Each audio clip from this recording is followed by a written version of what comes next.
Calvin Waite, thanks for joining us. It's been a long time since we've had a chance to visit with you.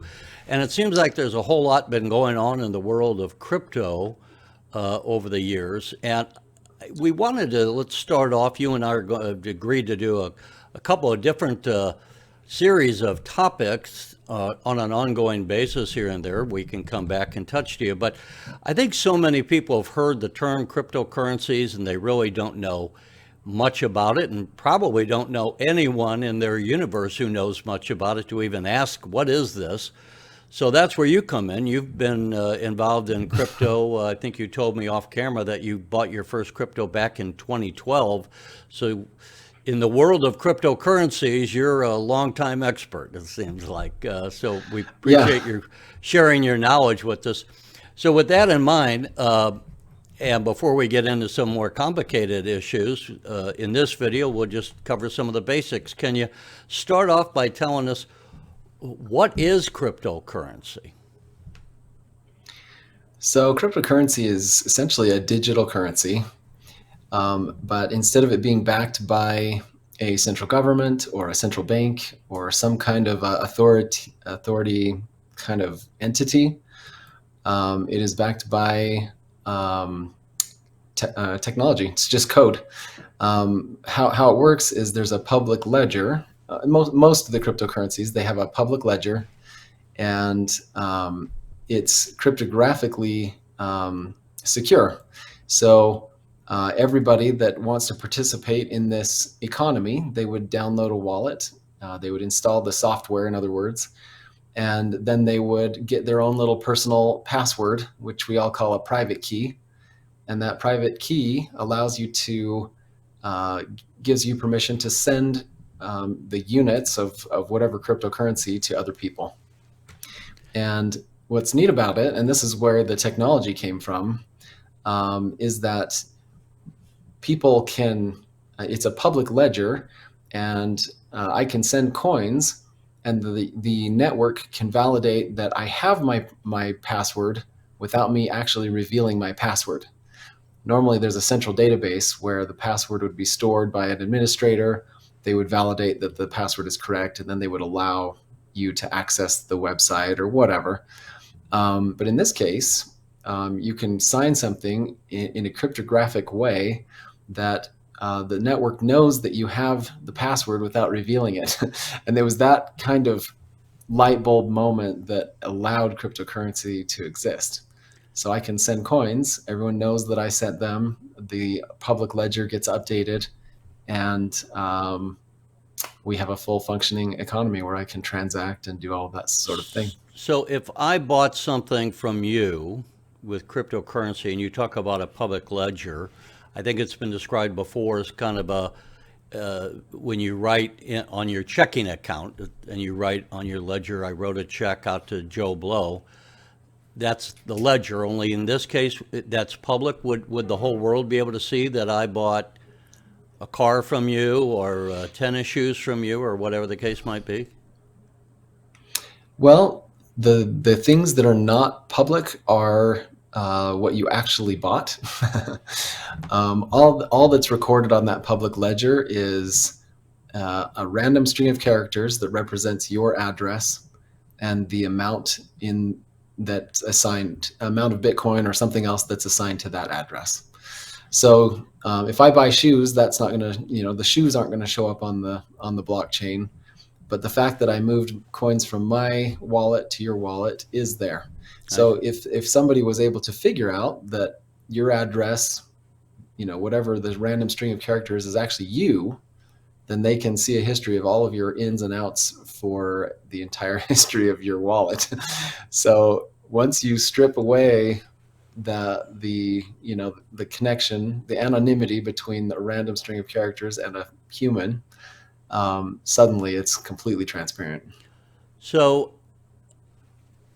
we we have different coins, and we've heard about Bitcoin and Ethereum, and these are just names of different coins. I suppose we could say just like we had the Deutschmark in Germany and the French franc. Those are different coins that were generated by different countries in that case. And so we have different coins, and we call a wallet. I guess that's what kind of a digital envelope, we might say, where we put our coins.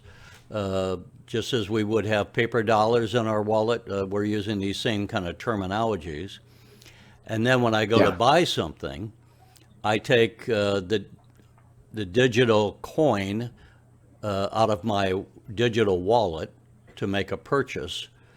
Now, a Bitcoin, and of course they vary in value. They go up and down, kind of like stocks do, or the price of oil does. It's a marketplace valuation. But when I've looked at these coins in the past, Bitcoin, to name one, might be worth $30,000 for one coin. If I want to buy something that's $100, can I do that with a cryptocurrency that's worth $30,000? Yeah. So almost every cryptocurrency is divisible. And in fact, Bitcoin it goes out 8 decimal points. So you can actually trade nearly a hundredth of a penny at a time. So you just transfer those tiny little decimal points of a Bitcoin to buy and sell.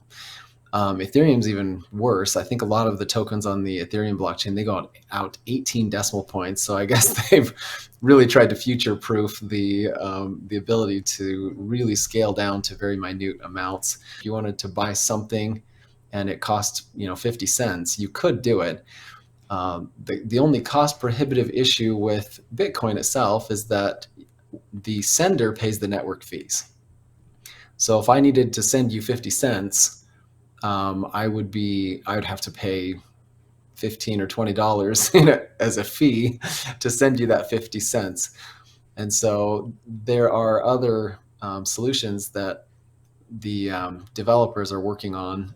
There's a Lightning network that's a second layer to Bitcoin that allows you to send Bitcoin units for virtually free. I mean, it's just a fraction of a penny. What is the problem or problems that cryptocurrency is looking to address? Why would this be better, and why would I use that just instead of using my paper currency? Yeah, well, I think it was harder to see in years past, but when COVID came around and the US government essentially printed 40% more currency out of thin air than had existed in the entire economy in a matter of a year, people could really start feeling the impact of central governments and the decisions they make, because we've had a very, very high inflation as a direct result of all of that printing. And, people don't realize that there is an alternative to a system like that. Bitcoin is limited to 21 million Bitcoin. And because of that, it is a deflationary economy instead of an inflationary economy.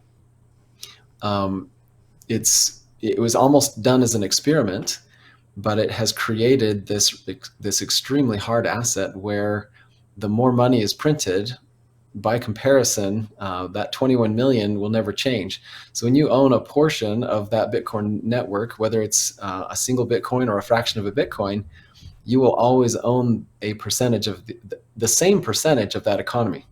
If I was to save $1 million and put that in a bank account, every year that $1 million represents a smaller and smaller percentage of the total currency supply. And over the period of 50 years or 100 years, that $1 million buying power, at very best case, would be worth half. But the buying power would probably be worse in a situation where the government is printing so much money that 40% more money supply has showed up on the economy. And now we're in a situation where we've been dealing with many years of 6-7% inflation. And then, of course, these are just the numbers that they're giving us. When you actually, if you were looking at the basket of things that you buy, and looking back over time, what that true inflation rate is in your case, you'll notice that it's probably higher than whatever 3% or whatever they just barely came out with. Yeah, so the So the Federal yeah, Reserve, I mean, to take your point, during the COVID time period, just expanded the money supply out of thin air, as you say, which basically is the same thing as a counterfeiter printing money. It devalued all the currency that was in circulation. So while we didn't immediately see it, the dollars we had in our bank accounts, the dollars we had in our wallet, all of those, the purchasing power was declined because the value of the dollar was devalued. Not to get too geeky, but this is how the Federal yeah, Reserve controls kind of inflation, and frankly, this is why they're raising interest rates now to make the cost of money more expensive and to tap hmm down the inflation that they cause. So with a cryptocurrency, you're not going to be able to expand the money supply. As you say, it's a fixed amount in circulation always. But yeah. But keep in mind, does that create another problem though? If some people who already have a lot of the cryptocurrency and you can't expand the realm, wouldn't that kind of, is there a danger of creating a world of haves and have-nots? that's a really good question. What's interesting, and I've thought about this a lot. Um, and by the way, we need to talk about many other reasons why we need them. But to finish out this specific situation, um, there it's almost human nature that there's a percentage of the population that the second they have something, they spend it. And then there's another percentage of the population that when they get something, they're interested in figuring out how to acquire more. And so I've been around since 2012, and I knew a ton of people that had thousands of Bitcoin or hundreds of Bitcoin back in the day. And if you ask them how much they have now, they have very little. It's only that certain type of personality that actually hangs on to it. And so the haves and the have-nots, um, interestingly, if people um, if people had no choice and they had to transact in a cryptocurrency like Bitcoin, even if when it's uh, deflationary, people have to buy food and they have to pay for their lives and housing and whatever. And people were afraid that people would never use Bitcoin, but people use it, for all kinds of things. And most people, when they finally have enough that it's going to make a significant life improvement, they'll spend it. Well, there are other cases where people don't need that money initially, and they are actually able to save it, and they're interested in saving. And there are people that started off with not very much Bitcoin and have since acquired a lot. So look at Michael Saylor. He kind of showed up on scene about 2017, and he's now amassed a ton of Bitcoin. And then there are others who probably had 100,000 Bitcoin, and they the second it hit 5 cents and they could sell it for 10,000 or 50,000, that was life changing to them, and they sold it and they're off. It Let's go doesn't back stop to, anybody. I think you wanted to talk a little bit more about why we need them and Yeah. what kind of problems do they solve? I mean, inflation, as you say, is one. You can't have the Fed devaluing all of our money by doing Uh-huh. what they did, expanding the money supply so grossly. So that's one solution to it. Are there other reasons to have Yeah. cryptocurrency? So a couple things. One of the reasons also is that it's a ledger with assets on it that are independently verifiable. So if you were like, I'm interested in gold because it's scarce and it'll be a hedge against inflation, and maybe we can use that instead.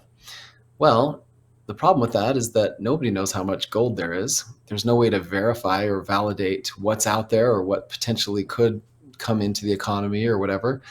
And in the case of cryptocurrency, every node has the exact it has a ledger of the exact amount down to 8 decimal points of Bitcoin that exist in that economy. And you can see whether it's moved or not, sure, but the fact that you know the exact parameters of that economy is pretty incredible.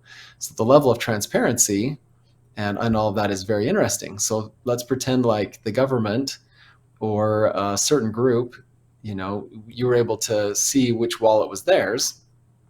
You could tell whether they were donating money to the things they said they were donating to. You could see if money was being laundered. You could see independently verifiable, when money's being moved or when things are going in and out. And that kind of transparency is just absolutely second level. It kind of makes it gave me a lot of interest in Bitcoin, just realizing that it's very hard to get away with things. Another reason why cryptocurrency makes sense is that it's permissionless. Right now, it just feels like there's always an attack on our personal freedoms. And there just seems to have always been a group of people in the world that feel like they just have this insatiable appetite to control other people.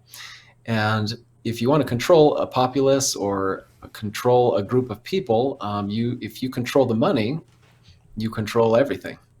And Bitcoin and these other cryptocurrencies, you can send them to anybody without asking for anybody's approval or permission. I think that there is so much value in that. I don't have to, sometimes it's convenience. If my bank's closed on the weekend or in the middle of the night, I need to send someone some money or something, I can do it. I don't have to ask. I don't have to wait for institutions to come back online. And I'm in complete control of the value that I've amassed or acquired throughout my life through work or other things. The most stark, example of this is, let's say you've got $1,000 in your bank. You go to the grocery store and you buy $100 worth of groceries, and you swipe your debit card or your credit card, and it gets declined. Well, you find out real fast that your money isn't yours, and that every time you buy anything, you're asking permission to use your money. And that situation is completely avoided by cryptocurrencies.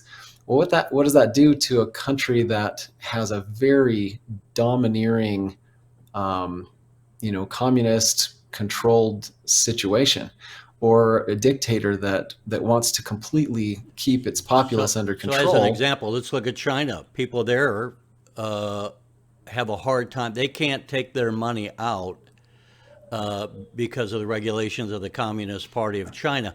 Now, we have some of those people buying real estate, oddly, in New York. This is what's driving the rents up in New York City, apparently, is that so many Mm-hmm. people from China are buying real estate in New York.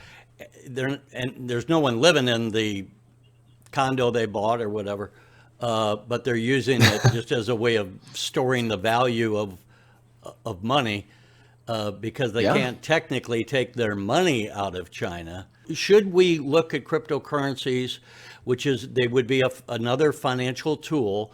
Would this be a financial tool that would be designed to replace all of the dollars? I mean, the way we go to the store or just put a couple of dollars to wash our car?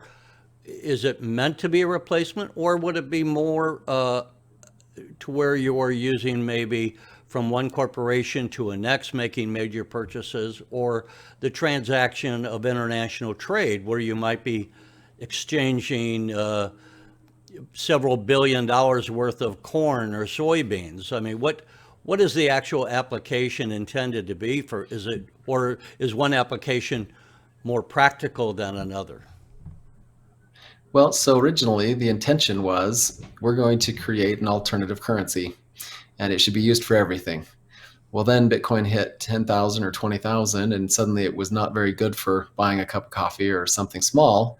And so the intention doesn't really matter. The intention that was originally put in the minds of the original inventors doesn't matter. It's whether it's useful and how does the economy use it. In other words, so I believe personally that it will not replace fiat currency, because as long as there is a government that exists and there is a printer and, and a population, they're going to use it, and nothing will really make it disappear. But what it does represent is an alternative, and this is the thing that is world changing in my mind, because for the first time ever, we have a reliable third party, uh, you know, a currency that we can hold and store and use as much as much as we wish. In the United States, we don't need to use Bitcoin for everything. Our inflation rates are high, but they're not insane, and our money generally is, keeps its value, and it's good for day-to-day transactions. But I'm very interested in getting as much Bitcoin as I can for future, for almost planning for my future, and that's my use. And then honestly, if I needed to send money to someone or somewhere, let's say if I was traveling abroad and they accepted Bitcoin or Ethereum as payment for services, that would be probably even cheaper than me doing, whatever transaction exchange rate fee, going from US dollars to whatever other currency, and doing all of that. I already have in my possession an alternative global currency that I can use however I want. I think a lot of people, and myself included, have kind of looked at these people buying cryptocurrencies as they're doing it just as in a lot of cases, from talking to people, it's kind of a get rich quick scheme, that they're buying it hoping that the value of the cryptocurrency will go up. They're not buying the crypto to use it in transactions. They're buying it the way they would buy a hot stock, so to speak. Yeah. What is the actual application these days of crypto? Is it being used more and more for transactions? Um, I think that there's always a case. I think that side is growing. But to be honest, I look at crypto. See, I'm a trader, right? So I trade professionally, meaning my profession, my entire job is to trade, and so I look at these economies with a lot of fascination, and I'm very interested in the markets going up and down, and I do see it as an investment vehicle. But I completely agree with you that a lot of these little coins, and especially the meme coins and everything, I don't really see a lot of actual practical application out there in the real world. And it has become sort of the grand casino, or at least like penny stock land or something where, you know, but I mean, that's kind of human nature too. A So, lot of people that are interested in trading stocks, they're doing the exact same thing. They're looking for the new hot item, the new thing, what's moving, what's losing, and it's part of the game. But the fact that you can take your share of Apple and you can spend it somewhere that accepts Bitcoin or Ethereum or some of these other coins, it adds a new dimension to it. And then the other thing is that they're programmable. You can write contracts and code on the backs of these cryptocurrencies, and suddenly you can alter what you're doing with these coins. So you can spend them simply, but you can also use them in other ways. like, what would be an application for that? So let's say I wanted to give my children an inheritance, and when they turned 18, I was going to give them some Bitcoin. Well, you can write a smart contract that locks the coins in transit, so I spend them, but they won't be accessible to them programmatically until a certain date comes by. So you can do some interesting things with future planning and that type of thing. There's also in that public blockchain, there are places where you can write notes and things like that. So with being able to write notes in there, you can write messages. You can do all kinds of things. The application is that in those notes you can create instructions where if certain things, if certain conditions are met, then coins will be moved. Or So it nowadays, sounds like you could almost use this like a will. I mean, in case you die, that you could disperse yeah, the that's funds to whoever you wished. Are there more legitimate coins than others? But also, if I want to mhm. buy one, how would I begin to buy one? I don't think I can go to the bank and say I want to buy a cryptocurrency. So how is this done? Yeah. So excellent question. Now, the challenge with cryptocurrency, and that's because of the challenge between regulations and governments. Some governments like them, some governments don't. Some allow them, some don't allow them. And the big challenge is, how do you cross the bridge from U.S. dollars or any other fiat currency over to crypto, and then how do you get back out if you ever need to? And at this point, you have to find a cryptocurrency exchange that will allow for that. There are a lot of exchanges in the United States. You would use a Coinbase or something like that. I know you can buy crypto, like you can buy Bitcoin or other things, I think using PayPal and Cash App. And I know Fidelity's got a cryptocurrency desk. But what you want to be careful of is you want to make sure that you can withdraw them. Because if you buy Bitcoin with Fidelity and then you're like, okay, I have some Bitcoin. Now I'm going to put it in my own personal possession so I actually have control over what I just bought. They won't allow you to withdraw. So you need to make sure that you can withdraw your actual cryptocurrency. Otherwise, you're just giving them a loan. You're just buying paper Bitcoin that you don't actually own. So when you do that, that's why I recommend a Binance or a Coinbase to initially go from dollars to crypto. And then once you're there are a lot of other exchanges that are cheaper and a little easier to use. I like to use a exchange called MEXC, MEXC.com. But there are a lot. You kind of, I try to stick with the bigger exchanges just because they have better controls. I've over my decade of experience in crypto, a lot of exchanges will go bankrupt or disappear or whatever. I've had that happen. So larger, more reputable exchanges are safer. An exchange where you bought your cryptocurrency goes bankrupt. Do you lose your money, or because it's in a ledger, Yeah. is it still safe because it's in your name?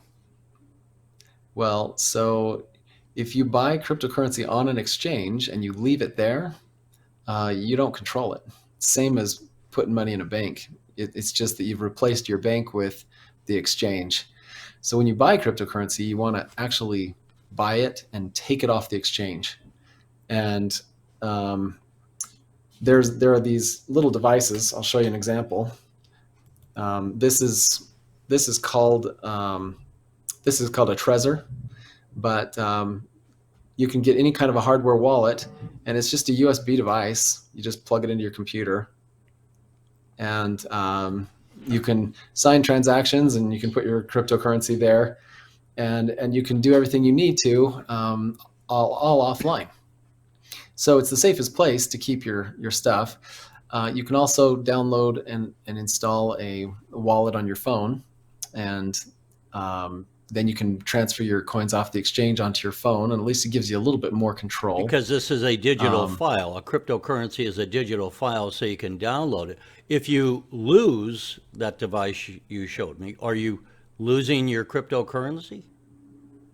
if you lose your so when you install a wallet, what you'll do is you'll have to write down 12 or 24 seed words. And then if your phone dies or gets run over by a car or something like that, you can re-download another wallet onto a different device. And as long as you still have your 12 seed words, it'll restore your wallet. I see. So there are ways to keep everything going and not lose what you have. The only thing is you just need to be careful about those 12 seed words, because obviously if somebody takes a picture of those, or if somebody has those words, then they have access to all of your stuff too. As long as you have your security words, you can restore. You don't lose your cryptocurrency. You can restore it, and you can have a new wallet created.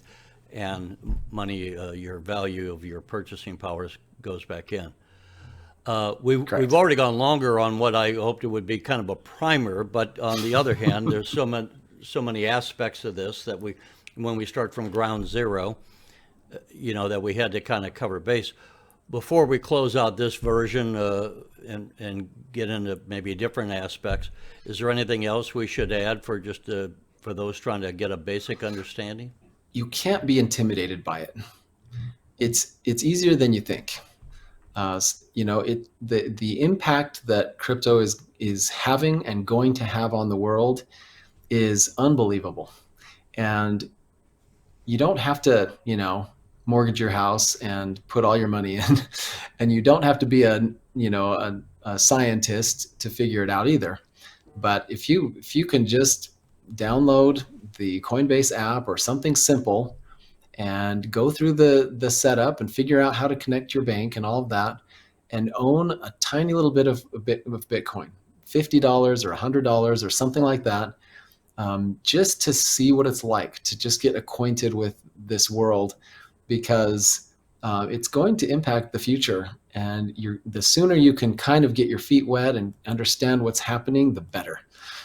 If you're interested in getting all complicated and learning how to trade and all of that, I can help you walk through that. But not everyone has to be a trader. In fact, most people make more money by buying the blue chips, and I'm talking about just Bitcoin and Ethereum. If you just slowly bought some and held on to it, over time, you'll start seeing the benefit of that deflationary economy. And you just need to get started. You just need to get involved in some way. Calvin, how can people learn more about this? Yeah, I do like a free channel on YouTube or on my own site, or it's a cryptoinfluencers.com is the site I use. But I'm usually more talking about trading and just trends, and that's kind of my nerdy world. As far as learning how it works, there's a ton of resources. My favorite guy is named Andreas Antonopoulos, and he just does a fantastic job of explaining. He's interesting to listen to kind of know how Bitcoin works and that type of thing. If you're kind of interested in how it makes an impact on the world and how it makes sense, I really like Michael Saylor's um, discussions. He talks about it from kind of a professional CEO macroeconomic view, and it's very, very clear how he talks about it. But yeah, it's not too hard to Google and figure out, the basics of what's going on. I have a little site where people can chat with me directly, and I can answer questions and help you through as well, which I'm happy to do. And again, say, what is that site that they can do that? The website, it's cryptoinfluencers.com, and you'll see I've got a little channel just called Calvin Wait. You click on it, and then there's a little button that says Open Chat, and you can get in there, and I'm in there, and there are people there that can answer questions as well.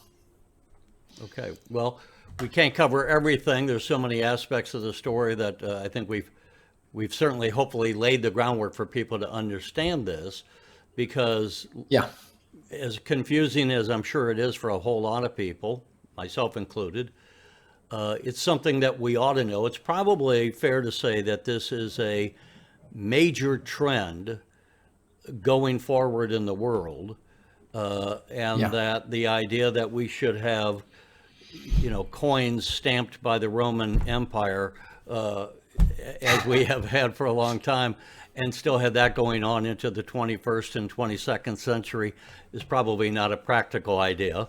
This is well an said. extension of where we are now that we have, I tell people, just a few years ago, for me to talk to someone as I'm talking to you would have cost thousands of dollars, because I'd have to have a satellite uplink truck, rent space on the satellite, have it bounce down. You'd have to have a receiver. And just for this conversation, it might have cost $5,000. Now, because of the technology and broadband and all the computers being much stronger than they were 25 and 30 years ago, we can do this for nothing.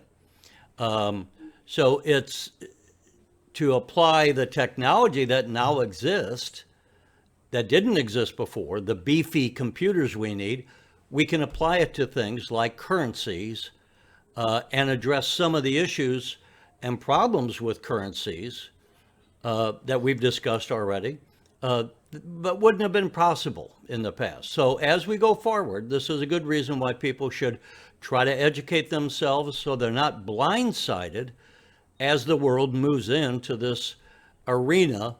And while it might be a handful of people relatively to the world population who are dealing with this now, that's not going to be the case. It's going to be something where it Correct. becomes every year, every decade, it will be more and more mainstream. I'll close out with this to show you how things change, and people will, maybe this helps people understand. 20 years ago, when I was talking to people about what we're doing now, about how the internet was going to change, at that time we were impressed that we could send emails. And I said, I had to describe to people 20 years ago, there were two terms that people did not understand: broadband and video streaming. They didn't know what those terms were 20 years ago. And now look where we are. And now everyone understands them. And I think this is a good correlation to say, as we discuss cryptocurrencies, these terms may seem foreign to you, the concepts will be foreign to you, but embrace them, embrace the learning curve, because it is coming and it's something that we should all know about. It's worth exploring these really incredible coins that have they're going to change the world, and the earlier you can get in, the better. Well, I'll say to the viewers, if you've made it this far in the conversation, you should know Calvin and I will go into other conversations about central banks, about privacy issues. And so, Calvin, we'll close it out for now. Thanks for sharing your information, and we'll look forward to talking to you with again. Yeah, this has been fun. I'm looking forward to doing more. All right, thanks so much.